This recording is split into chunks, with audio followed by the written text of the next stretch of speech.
एक बार एक पिता पुत्र रात्रि को भोजन के लिए बैठे और जब उनकी थाली में भोजन आया तो उस लड़के की माँ ने प्लेट में सब्जी और जली हुई रोटी दी।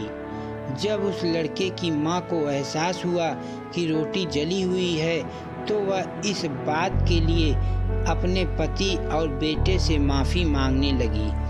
तो उसका पति उससे कहने लगा, तुम बिल्कुल भी चिंता मत करो, मुझे जली हुई कड़क रोटी बेहद पसंद है। इस बात को सुनकर उसके बेटे को बहुत अचरज हुआ। उसने अपने पिता से पूछा, क्या आपको सच में जली हुई रोटी पसंद है? तो उसके पिता ने अपने बेटे से कहा, तुम्हारी माँ ने आज सारा दिन काम किया है और वो सचमुच बहुत थकी हुई थी। वैसे भी एक जली हुई रोटी किसी को ठेस नहीं पहुंचा सकती, लेकिन कठोर और तीखे शब्द जरूर चोट पहुंचाते हैं। उसने अपने बेटे से कहा, तुम्हें पता है ये जिंदगी कमियों से भरी हुई है। ऐसा कोई इंसान नहीं है जिसमें कोई कमी नहीं हो, कोई दोष नहीं हो। और मैंने अपनी सारी जिंदगी में यही सीखा है कि एक दूसरे की गलतियों को स्वीकार करना सीखो, उन्हें अनदेखा करना सीखो, एक दूसरे को उनकी कमियों के साथ पसंद करना सीखो।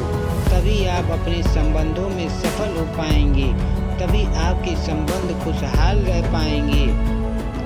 ये कहानी भी हमें शिक्षा देती है, अगर हम लोग सारी जिंदगी में एक दूसरे को ऐसे ही माफ़ करना सीख जाएं, एक दूसरे की कमियों पे, एक दूसरे के दोषों पे हम एक दूसरे को कठोर और कड़वे शब्द ना कहें, बल्कि एक दूसरे का सहारा बने।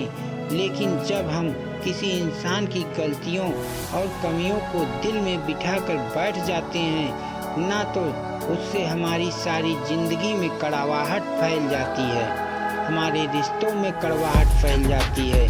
जिंदगी में ये सारी बातें तो आती रहेंगी, लेकिन चुनाव आपका है कि आप उसमें खुश रहते हैं या आप उससे दुखी होकर खुद को परेशान करते हैं।